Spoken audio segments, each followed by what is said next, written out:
voix du peuple, oh, la voix du peuple, oh, si tu as bien, oh. Vincent Chilouizi, étoile de la presse. La voix du peuple, toujours longueur d'avance. Les informations partout dans le monde. La voix du peuple, toujours actualité na actualité. La voix du peuple, maman Nangaye. Oh,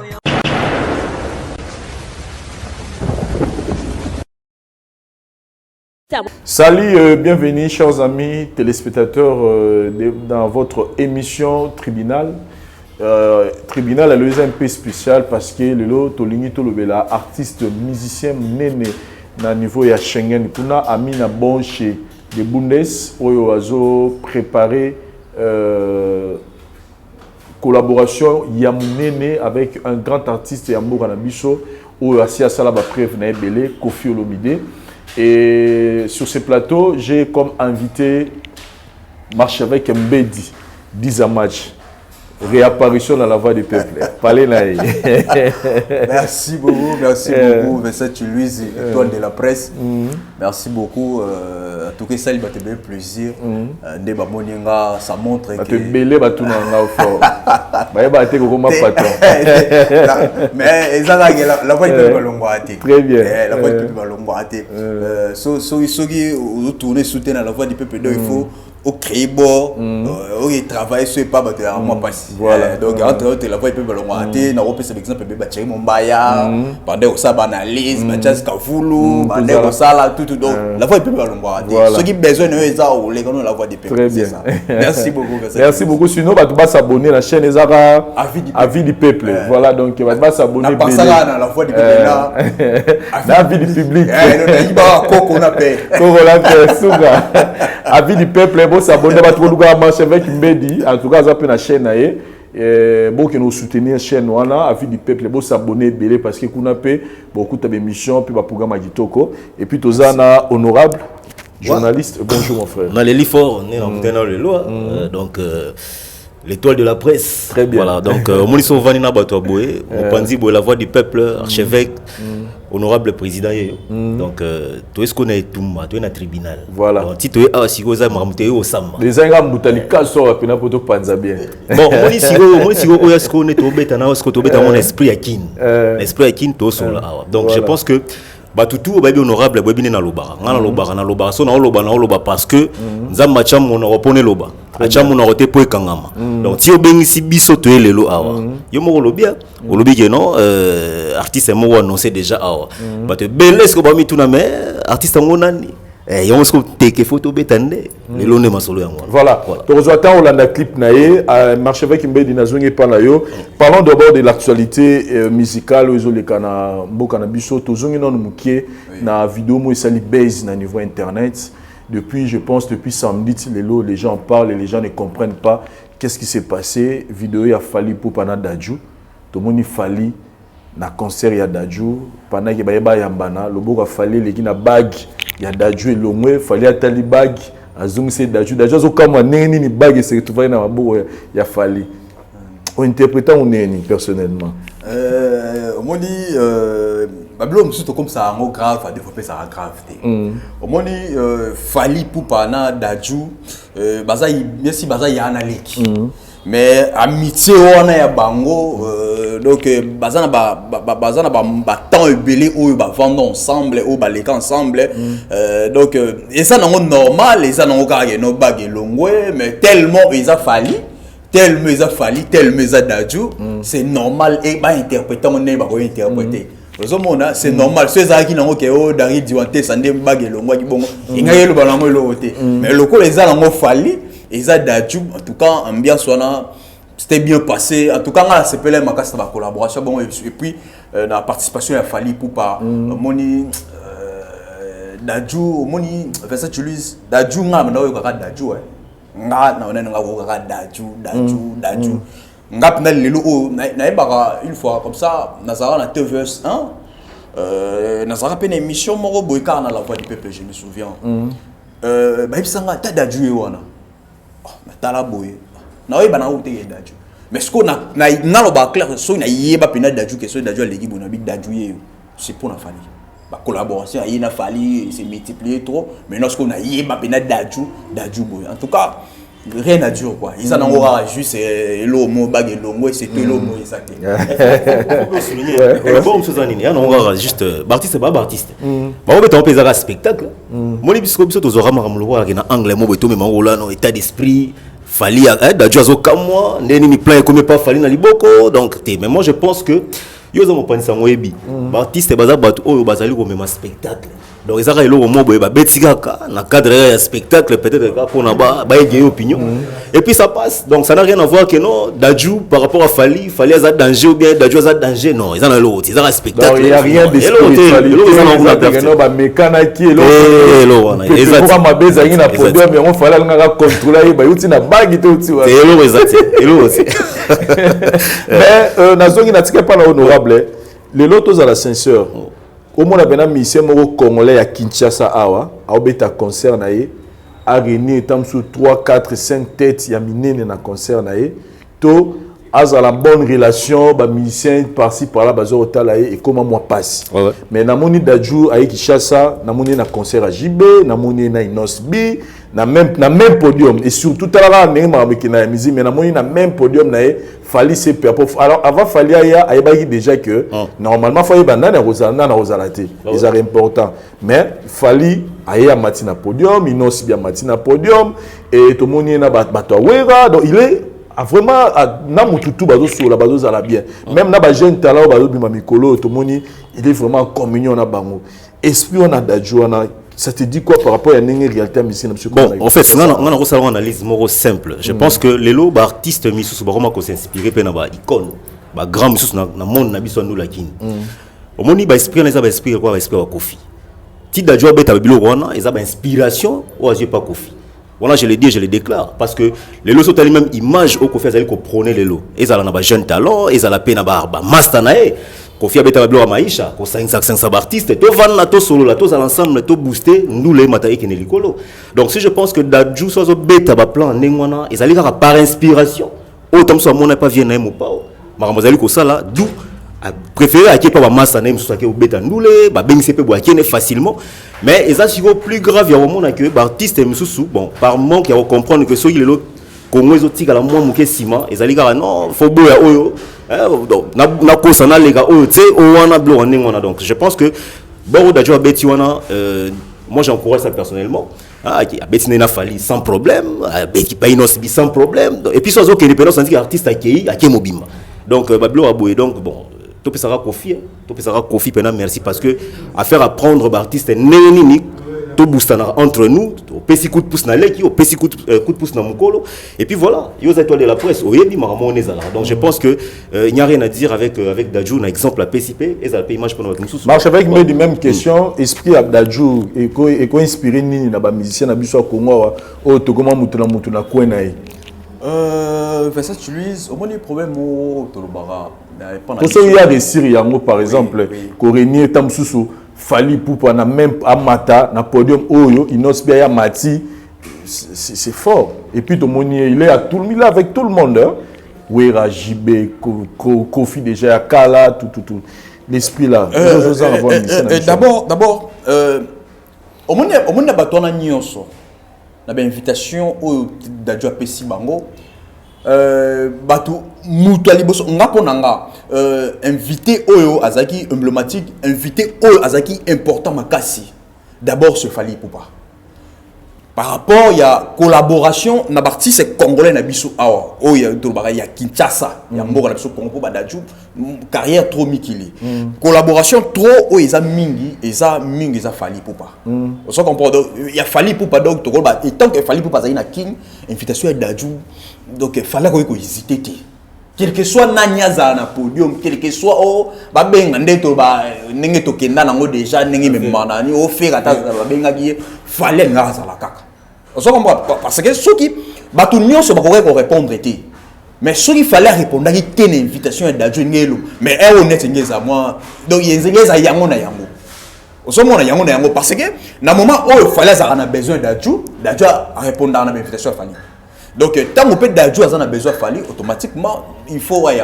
Mais surtout que dans angle il y a par exemple il y a JB Piana, au moment d'adjoint dans moi dette morale JB pas chéri. Dali da maman na Dali. Azwa motongo.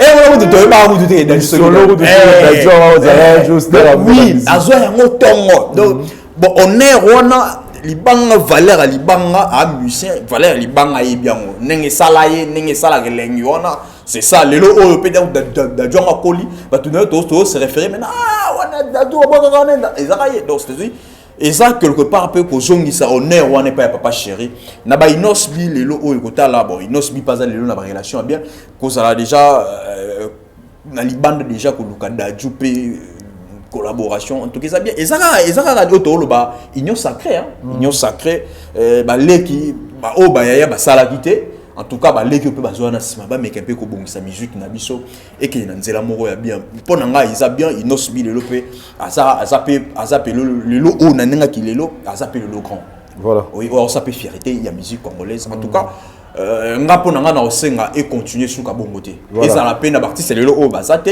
lobby peso production mo ezali tout monde appelle ba longi so ça ba même bilongité merci oui c'est ça voilà toke pe na masolo ya Weranson directement na honorable masolo il y a ba concert na poto plus de 12-13 ans déjà ngoyo ba mission na biso ba pour ba prestation na pototé et là Weranson nous annonce déjà concert pour ce vendredi. OK. Mais on a appris que jusqu'à présent ba musicien na yemoro ra bazano na Kinshasa a Milinga na poto kuna combattant boye on a musique exacte tout ça on ne comprend plus position am suba lobioté voilà votre ambassade à lobaki boye tout pour la visa. Moi, je voulais un peu avoir votre point de vue sur les Cambo Italie retour, il y a un concert na poto.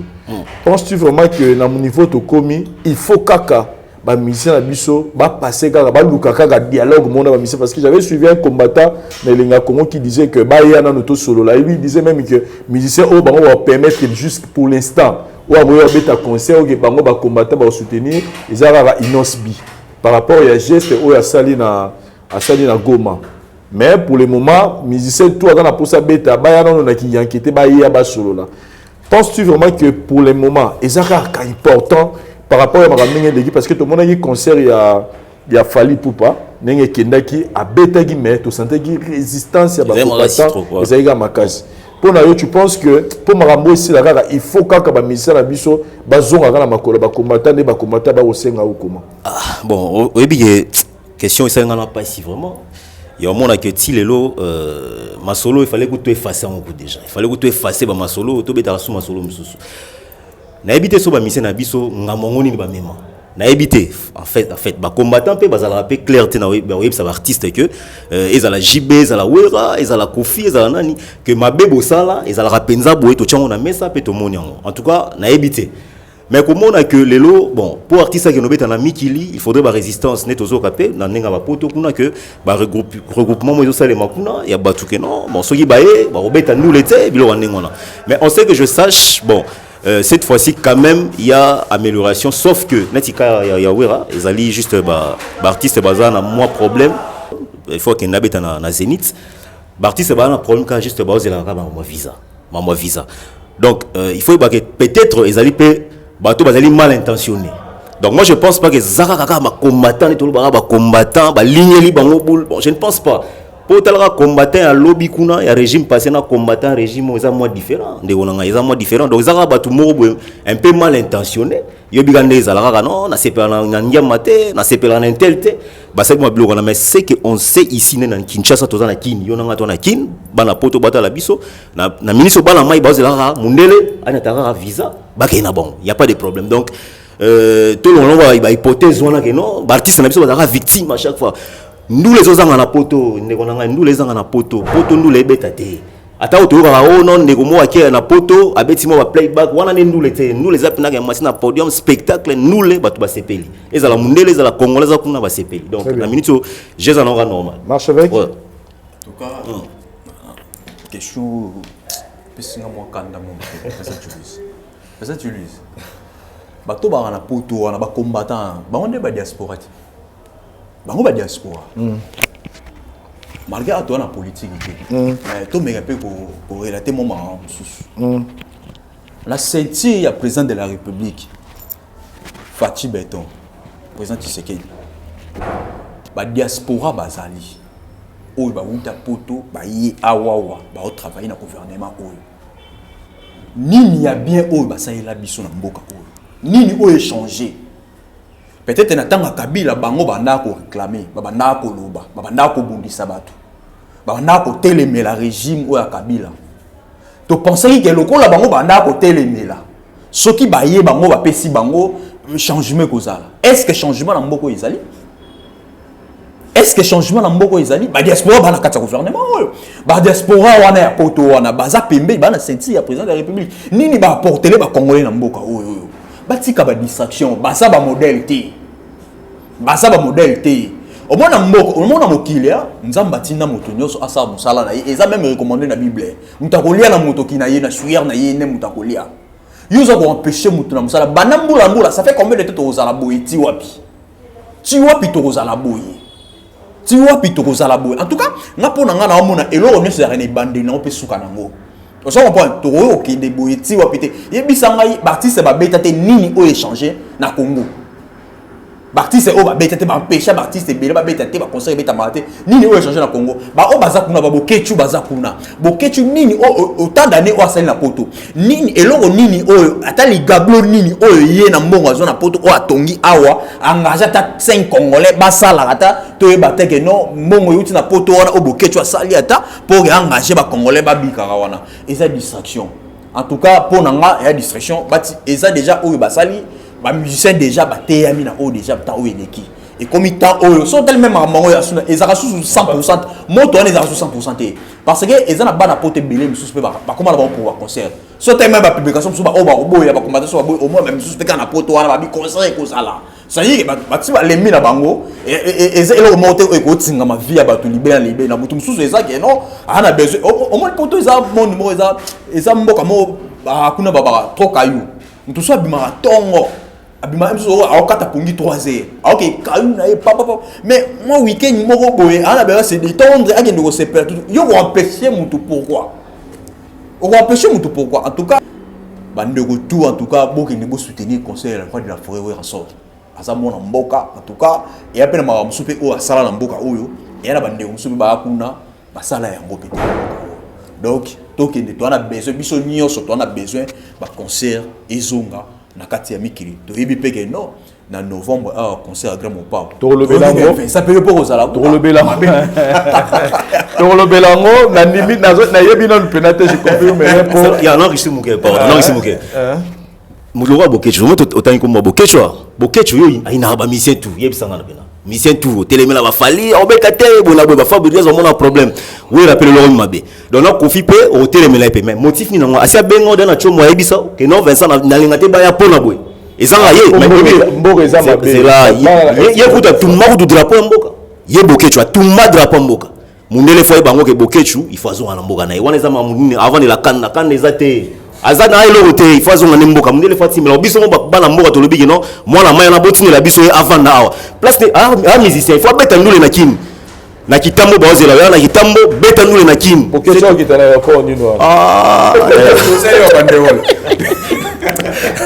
voilà tolobeli alangaki tolobela dossier mo peut très important marche avec biso toza ba chroniqueur totu ko mona ministre na biso ya EPSP nenga tu ko frapper bana oyo ba sa ki sextape oyo publiquement qui partout ne baza exclu na école catholique tout mais toza na dossier moko ya Daniela justice pour Daniela na été sur bosani ezali mwana mwasi oyo ya mwana moko ya mukie ya soki 17 ou 16 ans oyo ba violaka ba séquestra puis ba droga et pas ya 7 garçons donc ba droguer nanu ba violer et puis ba séquestrer pendant autant de heures et puis ba violer et pas ya 7 garçons et puis 7 garçons ba violer tilelo on a appris que justice tilelo nanu et ça là est le côté donc dossier tikalara à suspense bongo.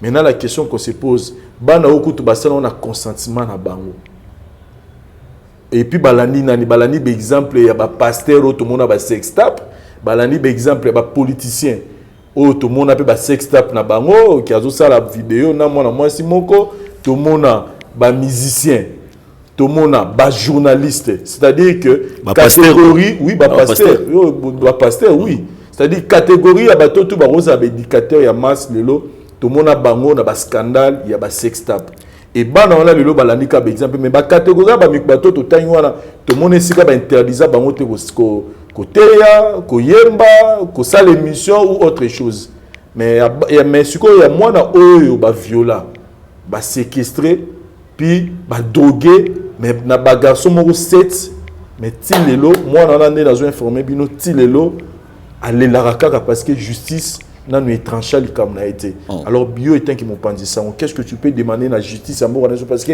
wana zaki na mandat au tero leka mais lelo na mandat sika avec notre président Fachi ni no yebisa ba kambi pour ministre na biso ya justice pour na likambuya Daniela.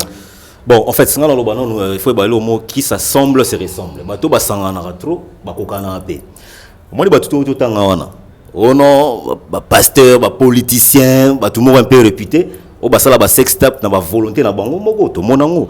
Ba sala biloko wana, ba laksa exemple ma be déjà na ba leki otu bazo ya lobby awa. Ba leki ba moni yango pe comment normal. Mais tous ce comme na dossier à Daniela. Justement, je reviens à comment on ils en normal, donc les cas par exemple pour condamner sérieusement tribune des enfants ezalaka ya bana ezali neti bana basaba sex tape il fallait bazwa dossier on a pas même kuna balandela ngo bien basambisa bango comme il se doit.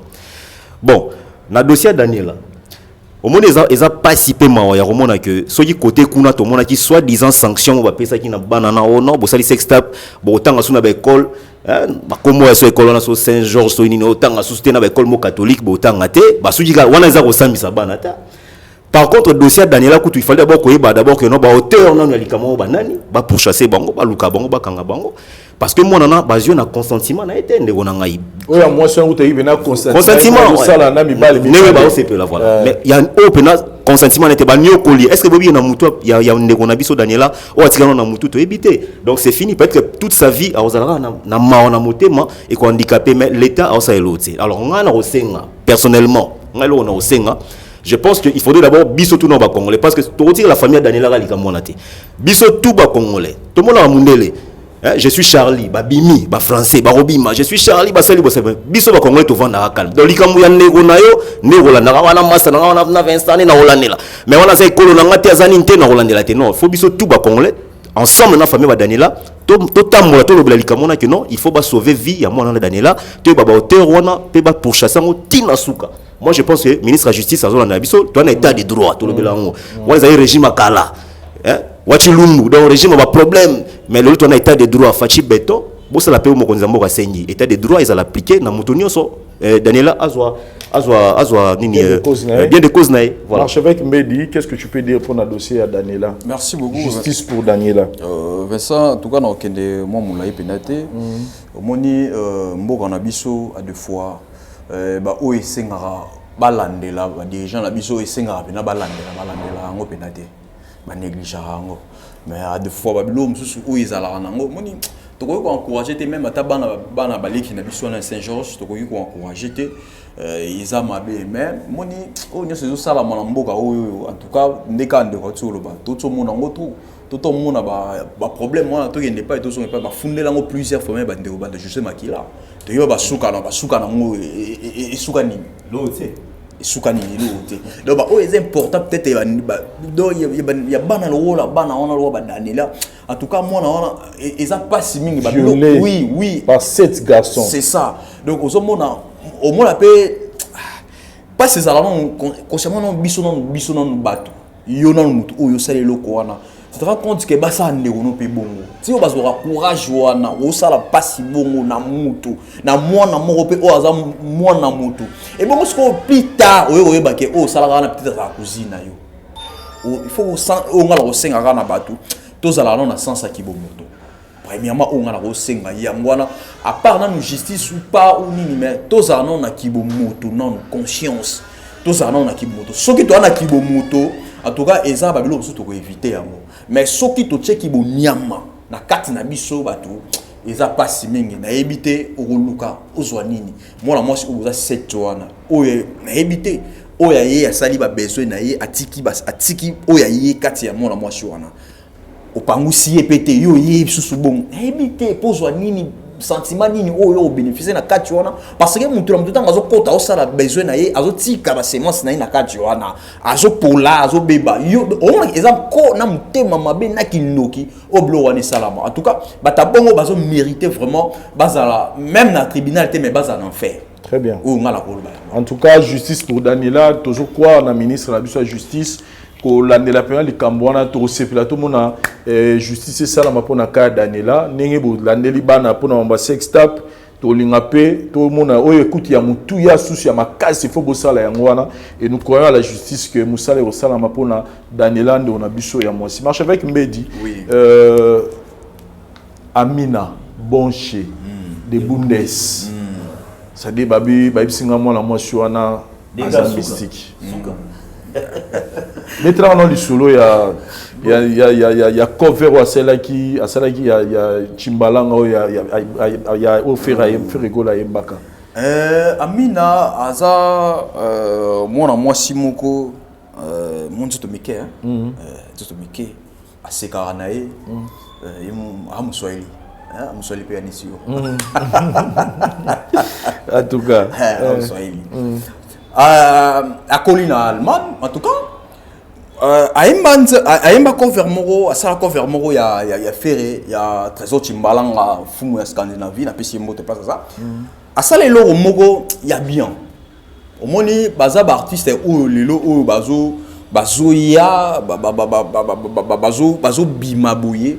Tant que bazo sala bilo moko boye bazaka na besoin eza obligatoire te pas artiste ou bon basala bango mais quand même surtout bito zonga même dans la maison mais tout le monde ba oya ensemble baloba faire azalaka déjà na maison na wenge mais tant que maison mais quand même au mona oya lobby ça c'est Charles de Paul faire Charles de Paul voilà comment tu as grandi ya ba coup de pouce au ba tindika ozomona asolo babana bakoli artiste yoka kolela ya bana ça c'est Charles de Paul oyo Emilia oyo intel et ça moi eloko moko boye oyo eza na musique na biso esenga ka bongo Amina asala cover moko ya chant ya Ferré mais ya cool pas en tout cas ezaki ayemba kango très bien il sala un peu makambo nango mais azalaka un peu dessus par rapport il y a ata moi omoni soki Vincent na salelo mo ya bien yo ato o peselanga mbongo te mais quand même ata moi ko lobelango et ça là moi bien omona ata moi ko lobelango ça là bien ata moi ko poster yango ça là moi bien et maintenant na part na ye na retour azo yango te pas ya Ferré en tout cas oyo ekriaka oyo ekriamaka wana c'est ça oyo epesaka moi pas si mais l'artiste a continué à toujours continue toujours mais les lots oyo a eu chance à bêtir les bako pa ya gamopao ya monde peut-être oyo ba ezane makambo et pas ya gamopao o les lots oyo gamopao ni fa zo memela makambo en tout cas toujours féliciter mais Amina kangi maboko te azo travailler mais les lots mingi ezane lisolo gamopao voilà nangaki honorable Osa biso moi bref présentation et artiste musicien Amina elle a commencé évolution naie comment elle s'est retrouvée dans le monde musical sur Rosana. Bon, en fait, il faut d'abord retenir le mot. Amina n'a pas si mbote pas ça na biso. Mbote pe na Gelor VIP. On a mutunanga pe na Gelor VIP. Vincent yo quoi. Donc aya kuna poto kala te donc bon, en fait, il faut que des Bundes abana pe na oyemba na ba 6 ans. 6 ans, âge à 6 ans, abandonné à Goyemba. Elle est un peu passée dans on est au baraba chorale, moi genre moi dynastie moi bongo moi chorale et tout. Mais par après l'artiste a tikala qui karaté na philosophie on a comme une chanteuse simple té a méga ko fond la moi diapason et belé autre parce que les artistes mo complète hein les lopena moni Vincent eza moi rare moi muke moi so biso to loba maramusu suboé na nenga bakini na loba na torté na so na débit so na loba elo mo eza sincère donc tous en a grâce aux artistes mo eza vraiment complète ça veut dire quoi ça genre styliste hein aza aibi ko tonga aibi ko sala ba art graphique aibi ko yemba aibi écriture donc ça veut dire que soit azib na texte na nenga écriture no mo na ba sali ba clé de notes wana banini artiste aibo sala bloc on a tout donc ça veut dire que aza na moi polyvalence mo boye katina ye hein père son âme maman na biso Marie Misamu babilo mo azaki na ngona donc ndenge pe siko neto retrouver Amina de Bundes pas na babilo wana tout ça bon et puis bon les styles style nae est un peu netolobi elle est vraiment polyvalente déjà le fait que artiste yemoza complète ça veut dire que arobeta ba R&B ba genre gospel musique typique neto mona ralelo boy donc déjà je vous informe peut-être que ba jours à venir bo comme moi bon mon état msuna ba Janet Jackson ba robeta ba featuring ya makasi ba bilo mo ndenge ça veut dire que naembeli na maloba donc ayekoli ba langue moi ebele allemand ayebi koloba ngo moi français ayebi ko beta ngo o yabi so lingala anglais et puis na ba langue c'est ba norvégien ba bilo ngana ayebi parler langue donc ça veut dire que les il faut congolais comprendre que ça moi na bango moko o kalata zo kita mabele akoya ko laksa dynastie na par rapport ya kozala tout complet na monde artistique voilà. Et choix na ya Koffi Olomide que bon ça la collaboration na Koffi Olomide omoni na ebisio malo biso zanganga otunanga lika moi Dadju na ebisio ka Dadju eza ba exemple azolandela alandi moi ba kude ya ba grand mopao Koffi aza mutu mo lelo soki oye verrier a ofunga melayo sans problème alors il y a betaki na moi au piste moi moi vidéo betaki moi loko mo boya betaki alors Diddy Stone a sepela makasi tant mona ki bord la betaki on a Diddy Stone a emaki moi sepelaki il faut savoir que Diddy Stone lelo parmi bana artistes na biso hein donc ba omsu ba limisanga na nenga fote parmi bana artistes na biso ebele to ebi na monde Diddy Stone azali parmi pe ba fille o lelo ba sala image ya kitoko na mboka na biso tant que artiste a autre ba trophée ba Grammy Award moi makasi na niveau ya ba mboka ba Angleterre et tout et consort alors lelo Diddy Stone tant sepela ki amoni ba boro ami na bimisi na ba vidéo la bi non opena il faudrait vraiment talara petit coup d'œil, il y a pas peur n'a pas fumé man. Sinon papa il faut s'y voir là-bas. Il y a un confinement. Oh vraiment voilà. Non il y a plus pour là. Malamo.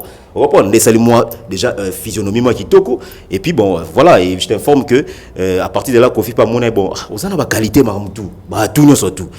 Nde onanga azao. Yemo ebi ayebi dans ma so na ba Koffi andi mamutu bi nimela ndimela pété so andimi abi non te il faut na personne invitation il faut na you are na penda Amina Zalawana donc concert au mokileze la peine à minutes oyo you are na Koffi Olomide Amina de Bundes Moshi awozalawana bo sentir au matalikolo à podium ye na le grand mopao na you are na donc ezalabna mama na événement ko voilà marche avec Mbedi nanga ki to meka po commenter esprit oyo Koffi Olomide razanango depuis son histoire tu dis que Koffi Olomide tant a banni musique il est parti avec des collaborations.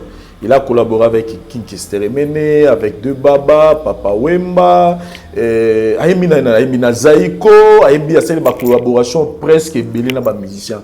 Et c'est ce qui lui a permis aussi d'être connu par rapport à Talanae. Et là, il est parti avec le quartier latin. Et dans le quartier latin, il n'a pas travaillé tout seul. Il a appelé les musiciens au Lélopé, comme Bastard, Yebani. Et le long a formé la commune de Mikolo, tout le monde a Koffi Olomide en tout moment.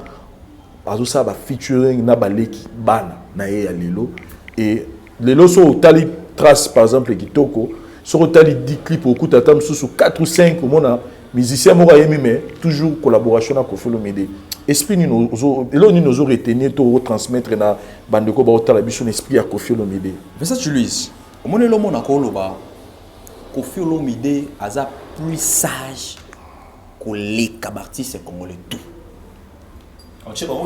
Tout pour 5-6 bango tout. Ah bon? Wera, Fali, JB, Ferry, tout. Koffi a plus sage que Plus sage que Bam. Voilà, c'est l'homme archevêque. Là, je te dis vrai, obi genga zara nga polé. Omoni tala obi bongo na ebité m'to contredire nga Koffi a maintenant kozala Koffi autant d'années au Koffi a sali. Lelo o nanaza. Nana o ya génération na ina nazali. Koffi a misi bana msusu o ba sila mais yi vio na zakaka. Eza parmi armes oyo fallait ça na buto. Koyeba ko maintenir succès, koyeba ko maintenir stabilité wana. Ya kozala Koffi Olomide. Abundi na bate belé o ba sili. Abunda na ba waze ko ba ya ba bunda papa ba waze ko ba sila. Abundi na ba artiste. Archevêque. C'est une vérité de quoi. Bon, le bas, le baiser. Oui, il y a vérité. Ma proposer, ouais. C'est la vérité. C'est la vérité. Au moins, Koffi Azakaka. On s'en comprend. Kofi aye abundi na ba guerre il y a les deux wenge. Il y a deux wenge. Il y a deux wenge wana. Kofi azala kaka. Donc ba faire ba fali ba ye azaka. Ba fali ba faire ba ye via zakaka. Ba inos bi ba ye. Ba inos bi ba ye via zakaka. Na ba fabulous ba ye via zakaka. Ye mo lo ba tika na ba petite tante. Ozomona. En plus et le mot est marqué ngai et pas ya Vewana et pas ya Mina ezani. Fais ça tu lui. Kofi Olomide a en Allemagne. Ba papa nous passe la bazala ki wana. Ceinture et Amina et bengisi Amina aye. Amina participé. Ko enani Amina a eu invitation à Kofi Olomide automatiquement. Na ko sili saboye Kofi Olomide a pesa Amina normalement invitation. Ici que non il faut ça là collaboration bandi place wana donc c'est-à-dire que dans la grandeur ya Kofi ozomona eza eloko oyo ezanga na artiste na biso ebele artiste na biso ebele ya Congo awa bazo pesa beaucoup plus considération au monde même sous na bébé Tanda ya Mali au monde na petit wendo ya Nigeria na petit wendo ya Canada ozomona mais quand même na ba grand biso ya awa o peut-être yoko chape poids ezo ça la vraiment mais Kofi Olomide o to tiko mona oyo yebisanga lelo o na génération ya bano bazo mata lelo o considération nini o Kofi azo pesa na bango dam surtout na o découvrir yebisanga a des fois un mot biso moto fandi bo o pina asali fitina Kofi donc yo mo ko de ele so yo mo ko de ele gelo non o ça fitina na Kofi te. Mais Kofi a payé chance. Kofi a payé chance. En retour que on peut s'appeler Kofi l'autre côté. Ah ben on peut en foutre à Kofi té. Na na Fabulous solo bakeno a ça la son en Afrique du Sud. A tindeli a peu vers dynamique. Ah bien tout copie c'est bon pendant c'est là on a retour pendant que nous ça le quoi là. Donc malheureusement après ça rien du tout. Donc c'est dire que et c'est l'eau moro en tout cas il faut te mettre la vie on a beaucoup. Azo tchaba jeune quoi image déjà Kofi a koyaka na clip na lobby ata moi au PC ata moi des phrases moko boy le fait que a boy na image même na clip boy déjà a poussé déjà Kofi a même maintenant na channel na invité mais na clip quand soka a participé na clip c'est tout déjà ils ont déjà port monene au apporter c'est ça où ils a chance au lelo oyo Amina Azui o Amina Azui a d'abord invité et pas à Kofi Olomide na concert et puis aza lelo oyo collaboration eza intacte eza bien donc eza opportunité o Azui o ngana lobby a koki ko perdre yango te oyo aluki yango to za la clair aluki yango pas artiste belé aluki collaboration n'est pas à faire rigola aluki yango pas fali pour pas Azui yango te lelo o Azui chance ya ko jouer yango et pas ya ene ya bato aluki et pas ya number 1 ya bato oyo ya aluki. Donc il y a là aux en a besoin au compte atteint la première primaire mais même on a sixième primaire donc et ça chance moko boy o peut s'améliorer il faut à zongo karaté ayaka un esprit karaté Kofi le quoi Kofi aza surtout ça li collaboration oyo et peut sanga makambo donc azwa temps ya travail azwa elonga la osenga azwa temps ya travail ndenge ba Fabulous bazwaki ba temps ya travail lelo autant ba otala eza lelo fierté lelo oyo Fabulous obeta toloke na sala collaboration lelo na Kofi Olomide lelo ta la place pour sengai donc chance oyo pas zui ngana osenga na Amina akanga maboko te abanda sko travail ya ma sécurité ça dit la tube c'est ça oui et ça la paix sonité pour na Kofi Olomide parce que on voit na collaboration moro boy oyo qui fait Kofi Sonia et les gens ont inaperçu le discours bandai kolba ke oyo fait ça sur tobito zonga ba ne passé à des fois bandai kolba collaboration na Kofi Simba raté le histoire on est surtout to beta suma bona te to beta su histoire on a dit collaboration na Kofi Simba raté na ngo solo ma bona na Galiga fait beti na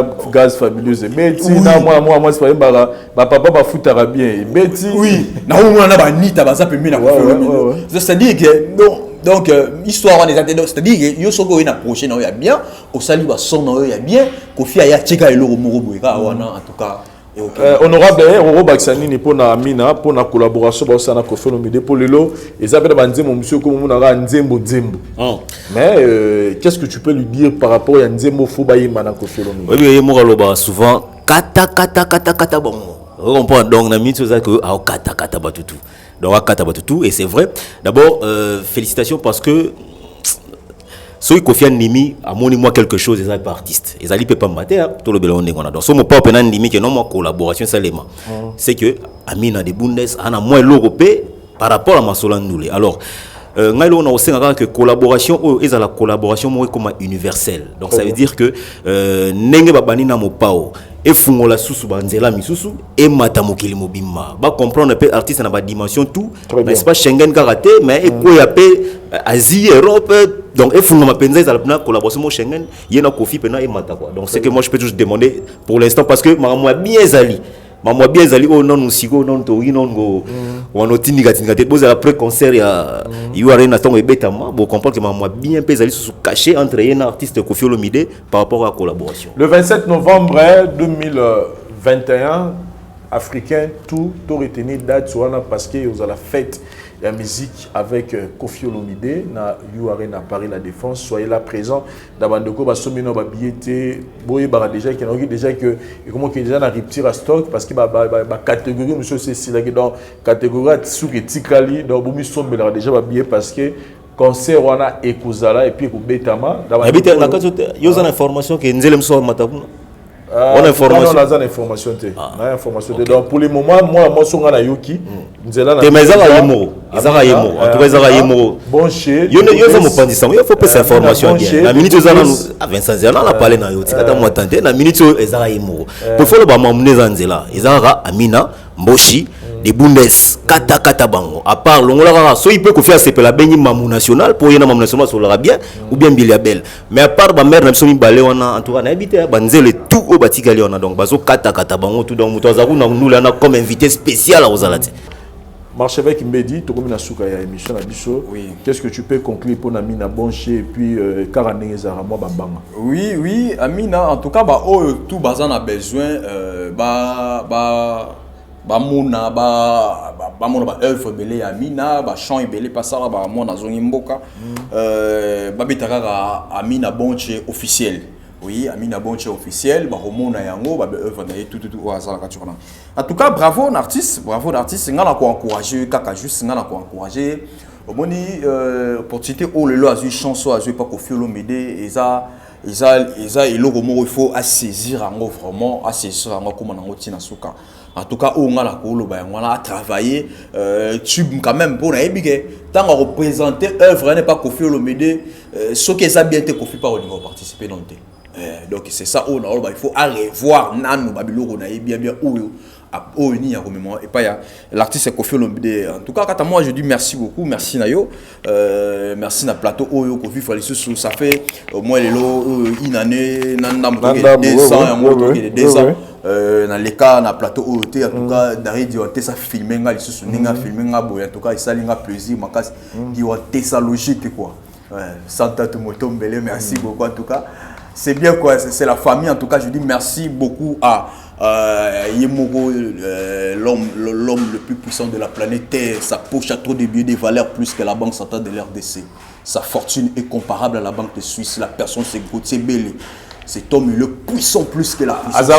Gauthier Bélé. Très puissant, trop puissant. Trop puissant même dans le Saralate donc mystique. Moi 300 mois il va niga ekiti boy. Dans la bataille sur Nicolo Gauthier Bélé. Ba Fabregas ba chambre zo yemba. Ngam pesa makamba Gauthier Bélé. Vraiment. Roi d'Angleterre. Merci beaucoup na tikala naïe. Sans oublier maman Monique et mon gars le cœur en or mon témoin papa Guilhem Matondo. Papa ba Mardoché, papa ba Miracle na pesi mbo te passe ça depuis Londres. Et puis je salue aussi notre manager. Na moni manager Zaki Place en tout cas merci beaucoup. Et moi ami na ndenga lo bara. Marche avec wana noko. Merci beaucoup.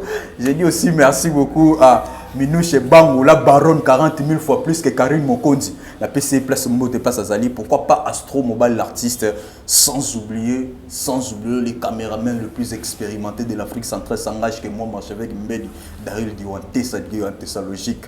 Merci. Voilà, merci beaucoup, honorable.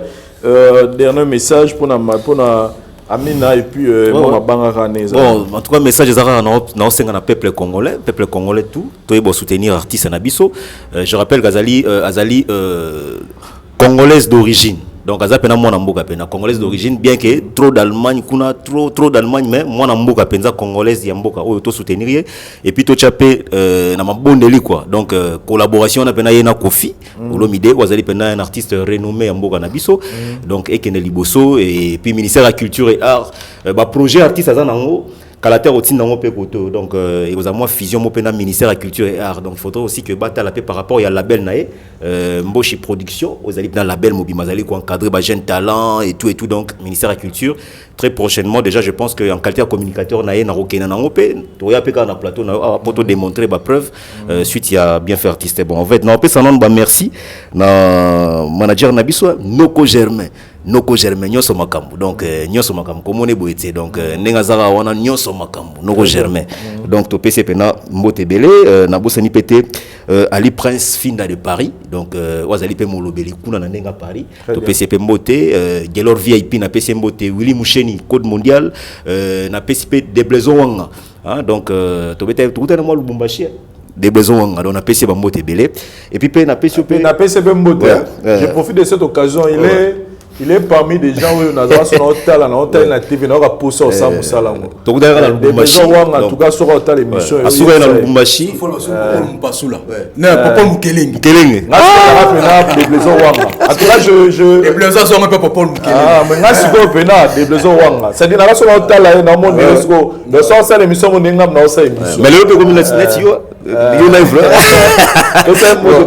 voilà tu peux se monter belé et puis na j'ai jamais dit ça voilà bon des blaisons qui donc je pense que l'équipe Mobimana vraiment il y a Bibi Sopena Vincent de Witch on a eu à open ensemble donc le Lopena na vivre quoi donc parce qu'impact ba to abonné il faut soutenir bango parce que yepé a fula pe ba belé ba internaute voilà les ara maramu donc les ara bongo donc nemo pe Kofi asana mina ils allons ra bongo donc to boya raté monde ils allons ra likele mabarozo pe ba tombolio yo komona mabete po muninga lega pa na yo boyo tombola est-ce que mabeza bi akena ikuna chez oboyi nayo donc ça no magamu nayo bolelo et pas Kofi ça peut problème té donc vraiment nayebi ke kolega na biso awa tozomona magamu ne magamu esalema donc en tout cas coup de chapeau à tout le monde. Merci beaucoup honorable merci Marchevêque Mbedi merci na bande kutu bodo la biso et tozawa na kati ya flat hotel Tenazia ba chambre kitoko VIP vraiment ba conditions tellement réunies pour que ndeko zotala ngala boya ki chassa au sepela na veni Kalembele BD 56 référence maison communale à Lingua la sur 24 on a donc aux arabes pemeni à Gombe on a fonctionné très bien merci na abonnés les non abonnés et puis coup force na Amina bon chez les Bundes toujours la collaboration menée na Kofi Olomide puis participation na yo comme invité na concert et amené Kofi Olomide dans na Paris la Défense pour la biso tout monde ani prochainement ba différentes choses merci beaucoup.